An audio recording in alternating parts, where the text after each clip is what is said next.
तो हम आज शुरू करेंगे प्रश्नावली 2। पार्ट 1 है वास्तविक संख्याएं और प्रश्नावली 2 है। ये 10th की मैथ चल रही है हमारी। इसका पहले जो प्रश्नावली 1 है वो मैंने पढ़ा दी है। अगर आपने वीडियो नहीं देखा तो मैं इस वीडियो के डिस्क्रिप्शन में उन वीडियो का लिंक दे दूंगा, वहाँ जाके चेक कर सकते हैं। ठीक है, सवाल में हम बढ़ते हैं। सवाल में लिखा हुआ है कि निम्नलिखित संख्याओं को अभाज्य गुणनखंड के रूप में व्यक्त करो। ये सवाल नंबर 1 है और संख्याएं दी हुई है 140, 156, 3825 और 5005। ये पांचवी संख्या दी है 7429। इसे क्या करना है कि इसे गुणनखंडों के रूप में व्यक्त करना है, अभाज्य गुणनखंड के रूप में। अब अभाज्य गुणनखंड होता क्या है, ये मैंने आपको उदाहरण के लिए यहाँ पे लिख के रखा है। अभाज्य संख्याएं केवल दो गुणनखंड होते हैं, ठीक है, एक और स्वयं वह संख्या जिससे कि वो कटती है, अभाज्य संख्या कहलाती है।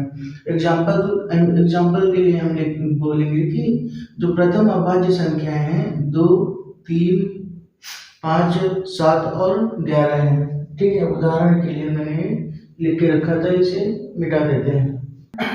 सवाल की बात करते हैं हम, तो सवाल में देखो, सवाल कुछ नया नहीं है, हम लोगों ने पढ़ा था 8 और 9वीं की क्लास में भी। इनका जो फैक्टर करना है, कोई एक संख्या दी हुई होती है, सपोज 140 दिया है। हम लोगों ने 8वीं और 9वीं की क्लास में भी इन लोगों के ऐसे सवालों का फैक्टर किया है हम लोगों ने। तो देखो फैक्टर करते क्या कैसे, या फिर अभी हम करेंगे क्या।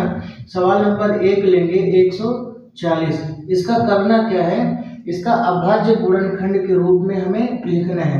इस रूप में लिखने के लिए करना क्या है, 140 2 से काटेंगे, 7 दूनी 14, 0 बचा तो 0 नीचे उतार लिया, 2 से फिर काटेंगे तो 2 तिहाई 6, 2 तिहाई 6, 1 बचा, 1 उधर गया तो 10 हो गया, 2 पंचे 10, कितना बचा, कितना हुआ 35। अभी कितने से कटेगा, 3 एकम 3, 5 एकम 5,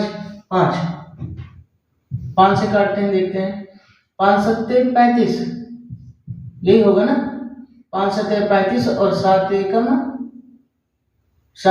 7।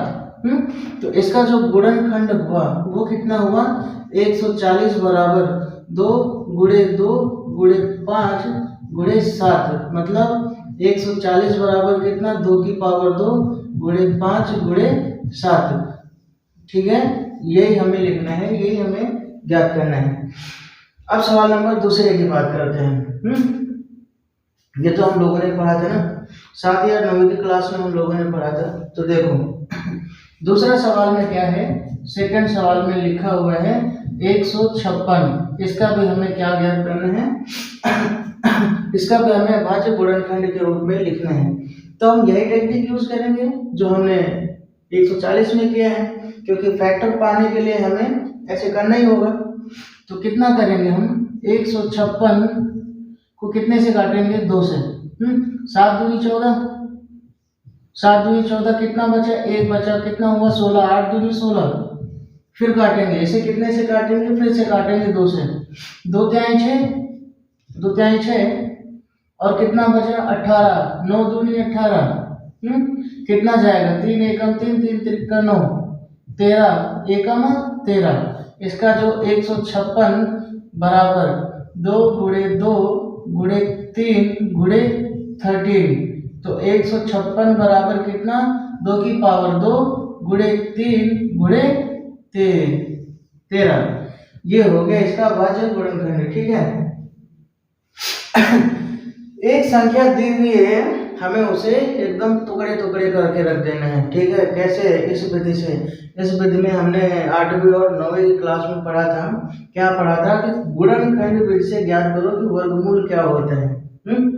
ये चीजें पढ़ी थी ना हमने, तो यही हमने इसके फैक्टर करने के लिए 140 को फैक्टर करने के लिए ऐसी टेक्निक यूज किया है। तो देखो अब क्या करते हैं, अब सवाल नंबर बताते हैं, 1 हो गया, 2 हो गया, तीसरा बता के चौथा और पांचवा आप लोग घर पे करना। ठीक है, होमवर्क के लिए।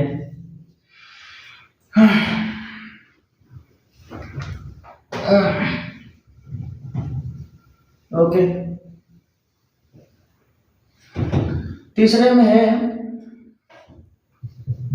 इस सवाल का थर्ड नंबर क्या है? 3825। इसका भी हमें क्या ज्ञात करना है? अभाज्य गुणनखंड लिखना है यहाँ पे। जो हमने 1-2 में किया था वही तीसरे में भी करेंगे। करेंगे क्या? 3825, ठीक है। ये कितने से जाएगा?